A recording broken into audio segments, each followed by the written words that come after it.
ওলিদের মাজারের মধ্যে গিয়ে জিয়ারত করছি, আল্লাহর ওলিদের মাজারের মধ্যে গিয়ে আমার রব আল্লাহ তাআলার কাছে ওলিকে উসিলা করে দোয়া করছি, কিন্তু এই দেশের নামদার কিছু আলেম উলামা মাথার মধ্যে সুন্দর পাগড়ি আছে, সুন্দর চেহারা আছে, সুন্দর জুব্বা আছে, সুন্দর দাড়ি আছে, ওরা আল্লাহর ওলিদের মাজারকে ভেঙে মন্দিরের মধ্যে দাঁড়ায় বলতে চায় আলহামদুলিল্লাহ মন্দিরে যে আসতে পারছি, শারদীয় দুর্গা উৎসবে যে হাজিরা দিতে পারছি, এই জন্য আল্লাহর কাছে শুকরিয়া আদায় করছি।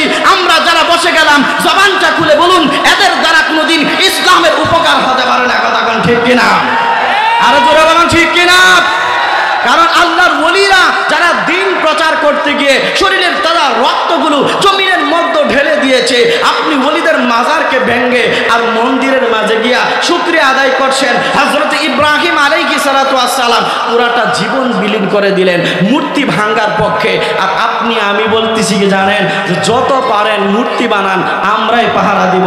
এই জন্য আমি বলি এই সমস্ত কুলাঙ্গার থেকে আমাদের ঈমানদেরকে হেফাজত করা দরকার, এবং বিশেষ করে সাধারণ জনতাকে বোঝানো দরকার আপনি ওখানে যাবেন যেখানে গেলে আল্লাহর ওলিদেরকে সম্মান করা হয়। কথা কোন ঠিক কিনা? আরো জবান করে বলুন ঠিক কিনা? আর সবচাইতে বড় কথা কি জানেন, আমি একটা কথা বিশ্বাস করি, যখন সমুদ্রের কোনো পানিতে বাদ দেওয়া হয় বা নদীর কোনো পানিতে বাদ দেওয়া হয়, তখন জোয়ারের পরিমাণ বেড়ে যায়। তোরা যত মাজার ভাঙবি, আমরা তত আল্লাহর ওলিদের পক্ষে কথা বলবো। কথা কোন ঠিক কিনা? যত ভাঙবি তত আমরা আল্লাহর ওলিদের পক্ষে কথা বলবো। এই জন্য আমি একটা শান বলছিলাম, এইটা শুনলে অনেক ওয়াহাবীর গলা জ্বলে, পেট জ্বলে, মাথা জ্বলে, কেল্লা জ্বলে, কত কিছুই না হয়। এই জন্য আমরা আল্লাহর ওলিদের শান বলতে চাই কি চাই না?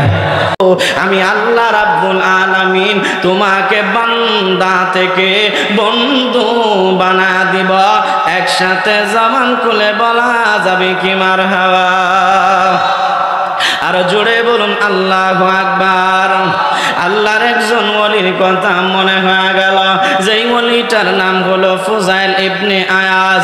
এই ফুজাইল ইবনে আয়াজ নামক আল্লাহর ওলি, যিনি আপনার আমার মাযহাবের ইমাম, ইমামে আজম আবু হানিফার প্রধান উজির ছিলেন।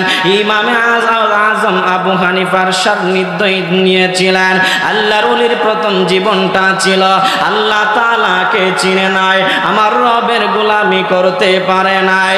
আল্লাহ তাআলাকে জমিনের ভিতরে যেই বান্দা বান্দি চিনে নাই, আমার রব আল্লাহকে যেই বান্দা বান্দি জানে নাই, তার জীবন কোনোদিন পরিবর্তন হতে পারে না।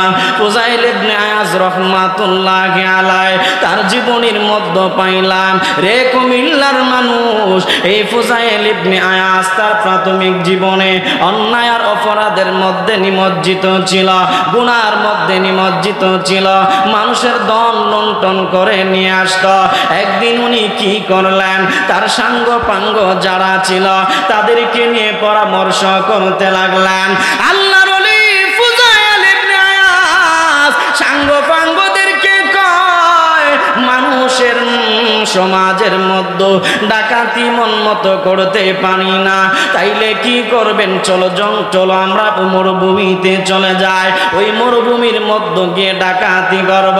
রে কুমিল্লার মানুষ, আল্লাহর কোরআনের সংস্পর্শে আসলে, আল্লাহর ওলিদের সংস্পর্শে আসলে জীবন পরিবর্তন হয়। এই মান্নানিয়া দরবারের এই যে আমার বাবা আজি আব্দুল মান্নান জিহাদির, ওনার সন্তান ইমরান বিন জিহাদি এত সুন্দর এক জান্নাতের বাগান সাজাইছে, উনি এত সুন্দর মাদ্রাসা দিয়েছে। এই কোরআন আল কারীমের তেলাওয়াত যখন করা হয়, কোরআনের সাউন্ড যখন কানের মধ্যে লাগে, কলিজাটা অটোমেটিক্যালি ঠান্ডা হয়ে যায়। এই কোরআনের সংস্পর্শে যদি কোনো মানুষ আসতে পারে, কলবটা পরিবর্তন হয়ে যায়। আল্লাহর ওলি ফুজাইল ইবনে আয়াজ তার জীবনীটা অধ্যয়ন করে দেখলাম, প্রাথমিক জীবনে মানুষের ধন সম্পদ লুণ্ঠন করতেন, সঙ্গী সাথীদেরকে নিয়ে মরুভূমিতে চলে গেলেন। রে মুসলমান, আল্লাহর ওলি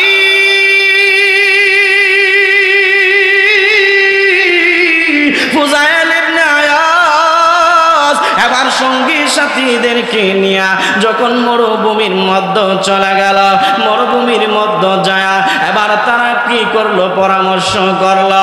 আগেকার জামানার মানুষগুলো কাফেলা নিয়া, আগেকার জামানার মানুষগুলো বাণিজ্য করতো, কাফেলা নিয়া বাণিজ্য নিয়ে তারা রওনা হইতো। একটা কাফেলা বাণিজ্য করে অনেকগুলো নগদ অর্থ টাকা পয়সা নিয়া মরুভূমি দিয়ে যখন রওনা হয়ে গেল, আল্লাহর বান্দা সেই ফুজাইল ইবনে আয়াজ সঙ্গী সাথীদেরকে ডাক দিয়া বলে, কাফেলা যখন মরুভূমি দিয়ে যাবে আমরা তাদেরকে হামলা করে তাদের ধন সম্পদগুলো লুণ্ঠন করে নিয়ে আসব। একসাথে জবান খুলে বলা যাবে কি আল্লাহু আকবার? জোরে বলুন না ইয়া রাসূলুল্লাহ। এই ফুজাইল ইবনে আয়াজ তার সাথীদেরকে বললেন, এই কাফেলার মধ্যে হামলা করে তাদের যে সম্পদগুলো আছে লুণ্ঠন করে নিয়ে আসব। আমি আপনাদেরকে বুঝাইতে চাচ্ছি জীবন কিভাবে পরিবর্তন হয়, কোরআনের সংস্পর্শে আসলে কিভাবে কলব পরিবর্তন হয়। রে কুমিল্লার মানুষ, ও যুবক, এ আমার বৃদ্ধ বাবা, এবার ফুজাইল ইবনে আয়াজ তার সঙ্গী সাথীদেরকে নিয়ে যদিও ডাকাতি করে, তার কয়েকটা গুণ ছিল। এক নাম্বার গুণ, তার শরীর মাথার মধ্যে পাগড়ি পরিধান করত। জীবনীটা খুলে দেখবেন, ওনার মাথার মধ্যে পাগড়ি পরিধান করত, ওনার শরীরের মধ্যে জুব্বা পরিধান করত, সুন্দর লম্বা দাড়ি রেখেছিলেন, জামাতে নামাজ আদায় করতেন। রে কুমিল্লাবাসী, যুবকের দল, আল্লাহর নবীর সুন্নাতি লেবাস যার শরীরের মধ্যে থাকে, এই লেবাসের একটা পাওয়ার আছে রে যুবক, এই লেবাসের একটা বরকত আছে রে যুবক। এই ফুজাইল ইবনে আয়াসের আরেকটা নিয়ম ছিল, জামাতে তিনি নামাজ আদায় করতেন। একদিন ওনার সঙ্গী সাথীদের মধ্য থেকে একজন দ্বারা বলতে লাগলো, ফুজাইল ইবনে আয়াস, আপনি হলেন ডাকাতের সর্দার, আমাদের সর্দার হিসাবে আপনি আছেন, সমস্ত সম্পদগুলো লুণ্ঠন করে নিয়ে আসলে আপনি আমাদেরকে ভাগ বাটোয়ারা বন্টন করে দেন। কিন্তু আপনার কাছে আমাদের একটা প্রশ্ন। কি প্রশ্ন? আপনি আপনার কাছে জানতে চাই, 5 ওয়াক্ত নামাজ জামাতে আদায় করেন, আবার ডাকাতিও করেন, বুঝলাম না। ফুজাইল ইবনে আয়াজ কই, কি জানেননি? ফুজাইল ইবনে আয়াজ কই, আমার যে কর্ম করার মতো কোনো কিছুই নাই, কাজ করার মতো কিছুই নাই, জন্য ডাকাতি করি। এবার ফুজাইল ইবনে আয়াজ তার সাথীদেরকে বললেন, যখন কাফেলাটা চলে আসবে ওখানে গিয়ে তোমরা হামলা করবে, তাদের গচ্ছিত সম্পদগুলো, যে টাকাগুলো তারা ব্যবসা করে নিয়ে আসছে, এই টাকাগুলো লুণ্ঠন করে নিয়ে আসবে। আল্লাহর বান্দা তাকায় দেখে রাতের বেলা গুনগুন করে আওয়াজ শোনা যায়, কাফেলা সামনের দিকে আসতে লাগলেন। এবার ফুজাইল ইবনে আয়াজ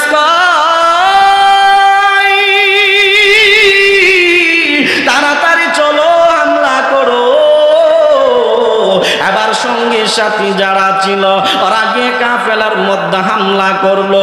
ইতিমধ্যে কাফেলার মাঝে একজন লোক ছিল, লোকটা বড় বিচক্ষণ চালাক। এই লোকটা চিন্তা করতে লাগলো, এই কাফেলার মধ্যে যদি হামলা হয় তাহলে গচ্ছিত সম্পদগুলো নিয়ে যাবে, এত কষ্ট করে বাণিজ্য করলাম, টাকাগুলি নিয়ে যাবে, বাড়িতে গিয়ে কি করব, ছেলে মেয়েদেরকে কি খাওয়াবো?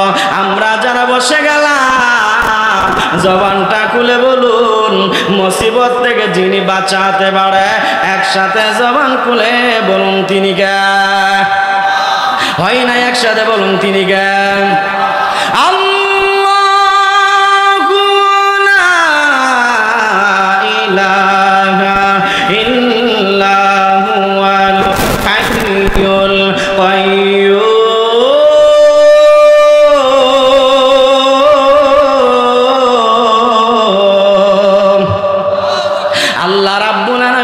মুসিবত থেকে বাঁচাতে পারে। এবার যখন ওই চালাক বিচক্ষণ লোকটা কাফেলা থেকে ফারাক হয়ে দৌড়াইতে আরম্ভ করলেন, রে কুমিল্লাবাসী, আমার যুবক বার আপনাদের দৃষ্টি দৃষ্টি আকর্ষণ করছি। আল্লাহর ওলির দরবারের মধ্যে আসলে, আল্লাহর ওলিদের সংস্পর্শ আসলে কলব পরিবর্তন হয়। এই ফুজাইল ইবনে আয়াজ থেকে কথাগুলো শুনে যাবেন। এবার কাফেলার মধ্যে তারা যখন হামলা করলেন, আর বিচক্ষণ যেই লোকটা ছিল এলোফাতারি সামনের দিকে দৌড়াইতে লাগলো। দৌড়াইতে দৌড়াইতে নদীর কিনারে, ওই যে মরুভূমির মধ্যে নদী ছিল, নদীর কিনারে লোকটা চলে আসছে। এবার দৌড়ে দীর্ঘ সময় পানি দেওয়ার পরে টাকা দেখে যায় নামাজের ভিতরে একজন লোক বসে আছে, মাথার মধ্যে পাগড়ি বাঁধা, মুখের মধ্যে সুন্দর দাড়ি, শরীরের মধ্যে সুন্দর জুব্বা পরা। কুমিল্লার মুসলমান যুবক, এবার ওই লোকটা কয়, এই বিশাল মরুভূমির ভিতরে আপন কেউ নাই। আমার মনে হয় এই লোকটা আল্লাহওয়ালা, যেহেতু মাথার মধ্যে পাগড়ি পরা আছে, যেহেতু শরীরের মধ্যে জুব্বা লাগানো আছে, যেহেতু সুন্দর লম্বা দাড়ি আছে, এই লোকটা মনে হয় আল্লাহর বুজুর্গ বান্দা। হাতের মধ্যে তাসবিহ জপতেছে, আসলে আল্লাহর বুজুর্গ বান্দা নয়, তার নাম হলো ফুজাইল ইবনে আয়াজ। জোরে জোরে কি বলা যাবেন? আল্লাহু আকবার। আর জোরে বলুন আল্লাহু আকবার। বন্ধুরে আমার, ও আমার যুবক বার মুরব্বী বাবারা, এবার ফুজাইল ইবনে আয়াজের কাছে লোকটা এসে বললেন, রে আল্লাহর গোলাম, আপনার মাথার ভিতরে তো সুন্দর পাগড়ি, চেহারার ভিতরে তো সুন্দর দাড়ি, শরীরের মধ্যে এত সুন্দর জুব্বা, আমি কঠিন মুসিবতের মধ্যে পড়ে গেলাম, আমার কাফেলার মধ্যে ডাকাতের হামলা করছে। রে আল্লাহর ওলি, আমার স্বর্ণ মুদ্রা গুলি, টাকা গুলি যদি আপনি একটু জমা রাখতেন তাহলে আমার একটু উপকার হতো, নতুবা ডাকাতে আমার কাছ থেকে টাকাগুলো নিয়ে যাবে। এবার ফুজাইল ইবনে আয়াজ মুখ দিয়ে কোনো কিছুই বলে না, ইশারা দিয়ে বললেন, নামাজের বিছানা আছে, এই বিছানার মধ্যে রেখে চলে যাও। এবার ওই লোকটা নামাজের বিছানার নিচে গচ্ছিত যে সম্পদগুলো আছে রেখে আবার দৌড়ায় কাফেলার দিকে চলে গেলেন। একসাথে আওয়াজ তুলে বলা যাবে কি মারহাবা? আমার মন যাইয়া রে দিল মজায়া মুর্শিদে নিজে এর দেশে যা। খারাপ লাগতেছে আমার কাছে, মনে হইতেছে আমি কবরে বাস করতেছি। বলতে পারেন কেন? আপনাদের কাছ থেকে তো আমার ডিস্টেন্সটা অনেক, এক। দুই নাম্বার, এমনভাবে বসছেন, চিন্তা করতেছেন হুজুর যত সুন্দর ওয়াজি করেন আর যত জোরে টান মারেন, বাড়ির থেকে নিয়ত করেছি আজকে আর আওয়াজ করবই না, ঠিক কিনা? নিয়তটা কেমন? আমি একটু আপনাদেরকে বলি, আমরা কি রসুলকে ভালোবাসি? কারা কারা রসুলকে ভালোবাসেন হাত তুলে দেখাই। আল্লাহু আকবার। ইয়া রাসূলুল্লাহ।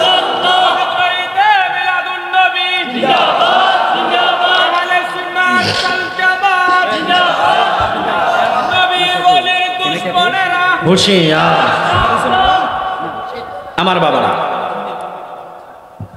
নারে তাকবীর, নারে তাকবীর, এটা উঁচায় দেন, উঁচায় দেন, কই উঁচায়, নারে রিসালাত ইয়া রাসূলুল্লাহ, নারে গাউসিয়া ইয়া গাউসুল আযম, ইয়া আহলে সুন্নাত ওয়াল জামাত, জিন্দাবাদ জিন্দাবাদ, পবিত্র ঈদে মিলাদুন নবী, জিন্দাবাদ জিন্দাবাদ, মুফতি শাহ মোহাম্মদ কুতুবউদ্দিন শাহী বখশির আগমন, শুভেচ্ছার স্বাগত, প্রধান আকর্ষণের আগমন, শুভেচ্ছার স্বাগত, মাহফিল কমিটির পক্ষ থেকে লাল গোলাপ শুভেচ্ছা, নারে তাকবীর, আল্লাহু আকবার, নারে রিসালাত ইয়া রাসূলুল্লাহ, পবিত্র ঈদে মিলাদুন নবী।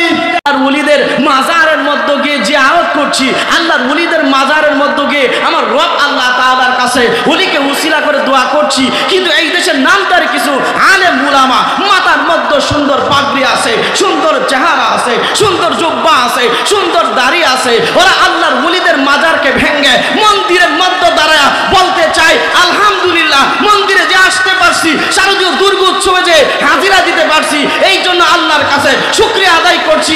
আমরা যারা বসে গেলাম জবানটা খুলে বলুন, এদের দ্বারা কোনোদিন ইসলামের উপকার হতে পারে না। কথা কোন ঠিক কিনা?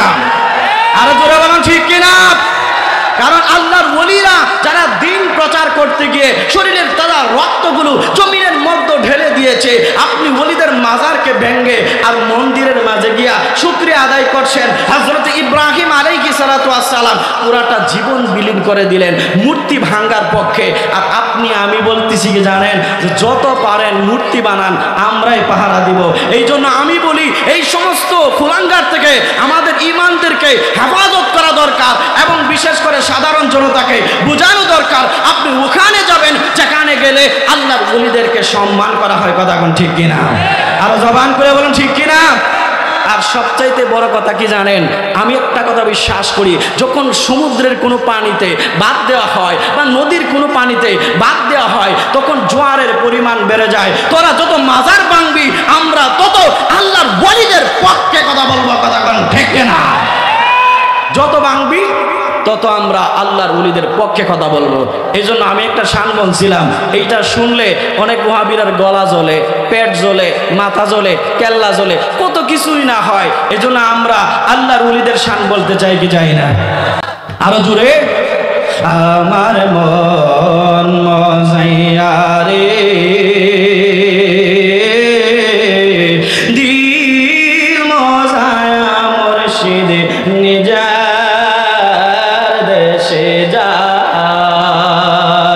আমার মন মজাইয়া রে, দিল মজায়া মুর্শিদ নিজে এর দেশে যায়। ও মুর্শিদ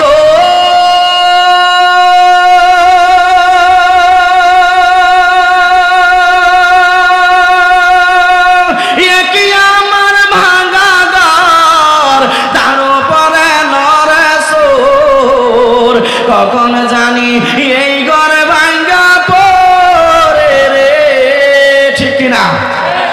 কখন জানি এই ঘর ভাঙ্গা পড়ে রে, আবের নেওয়ারি রে, কাঁচা বাঁশের বেড়া রে, বাজার লুটিয়া নিল চোরাই রে।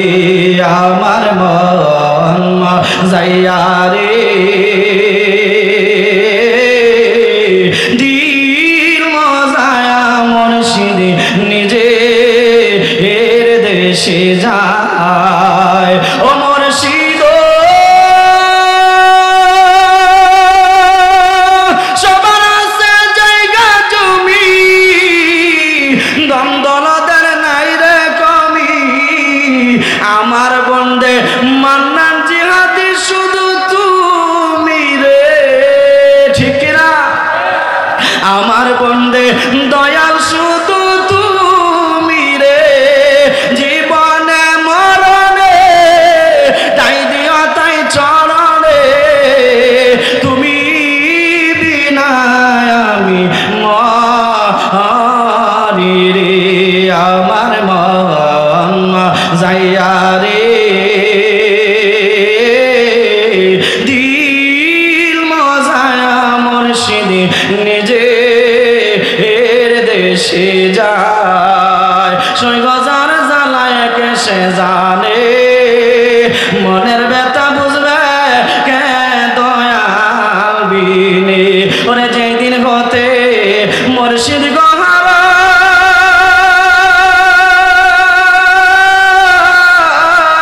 সখী বুক সিরিয়া দেখ না গো তোরা, আমি জীবনতে হয়েছি মরা দয়াল বাবা বিগলে, মনের ব্যথা বুঝবে কে দয়াল বিনে। বন্ধুরে আমার মাত্র 2টা মিনিট সময় চেয়ে নিলাম, আল্লাহর ওলিদেরকে স্টেজের মধ্যে বসায়া আমি কষ্ট দিতে চাই না রে বাবা, আমি 2 মিনিটে ঘটনাটা শেষ করতে চাই রে। জমিনের মানুষ আল্লাহর ওলি ফুজাইল ইবনে আয়াজ এবার বললেও তুমি না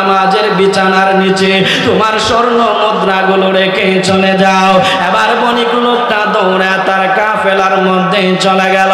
যেই মাত্র কাফেলার মধ্যে গেছে, এবার কাফেলার লোকগুলো আহত হয়ে গেল, নিহত হয়ে গেল, কান্না আরম্ভ করলো। আল্লাহর নিজক আল্লাহর বান্দা যখন ওইখানে গেছে, এবার সবাই মিলে বলতে লাগলো, কোথায় চলে গিয়েছিলা, তোমার কি কোনো কিছু হয় নাই? এবার লোকটা কয়, আমি একজন আল্লাহর ওলির সন্ধান পাইছি, তার কাছে আমার সম্পদগুলো আমানত রেখে আসলাম।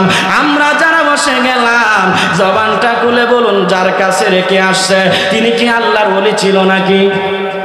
তিনি কিন্তু আল্লাহর ওলি ছিল না, ডাকাতের সরদার ছিল। রে মুসলমান, আল্লাহর গোলাম, এবার কই কি জানুনি, আমি আল্লাহর ওলির দরবারে আল্লাহর ওলির কাছে আমানত রেখে আসছি। এই কথাটা বইলা আবার দৌড়াইতে লাগলেন তার গচ্ছিত সম্পদ আমানত আনার জন্য।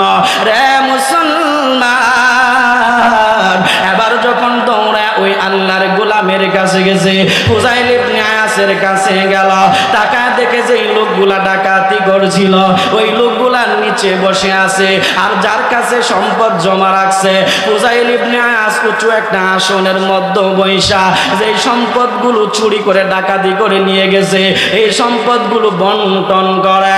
এবার ওই লোকটার মাথা পোড়ায় গরম হয়ে গেল।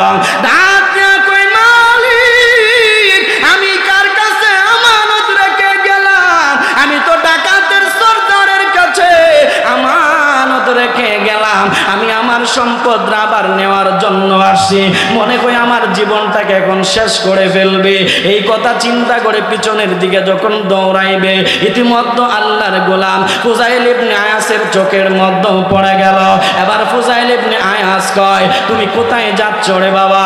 এবার লোকটা কয়, আল্লাহর বান্দা গো, আপনি তো ডাকাতের সরদার, আপনার বেশভূষা দেখে আমি মনে করছিলাম আপনি বুঝি আল্লাহর বুজুর্গ বান্দা, আমি মনে করছিলাম আপনি বুঝি আল্লাহর ওলি, আমি ভাবছিলাম আপনি বুঝি আল্লাহর বুজুর্গ গোলাম। আপনি যে ডাকাতের সরদার আমি জানতাম না। আমার সম্পদগুলো আপনি নিয়ে যান, বিনিময়ে আমার জীবনটাকে ভিক্ষা দেন। যেই মাত্র বলছে জীবনটা ভিক্ষা দেন, ফুজাইল ইবনে আয়াস কয়, তুই আমার আল্লাহর ওলি কইলি? এই কথাটা আমার কলিজার মধ্যে ধাক্কা লাগছে রে, এই কথাটা আমার দিলের মধ্যে ধাক্কা লাগছে রে। এবার ফুজাইল ইবনে আয়াস কয়, তোর সম্পদ আমি তোরে দিলাম, শুধু সম্পদ দিলাম না, আমি ওয়াদা করলাম আজ থেকে কোনো মানুষের ধন সম্পদ লুণ্ঠন করব না। একসাথে জবান খুলে বলা যাবে কি আল্লাহু আকবার। আল্লাহ রাব্বুল আলামিন কোরআনে বললেন, আল্লাযীনা আমানু ওয়া কানু ইয়াত্তাকুন।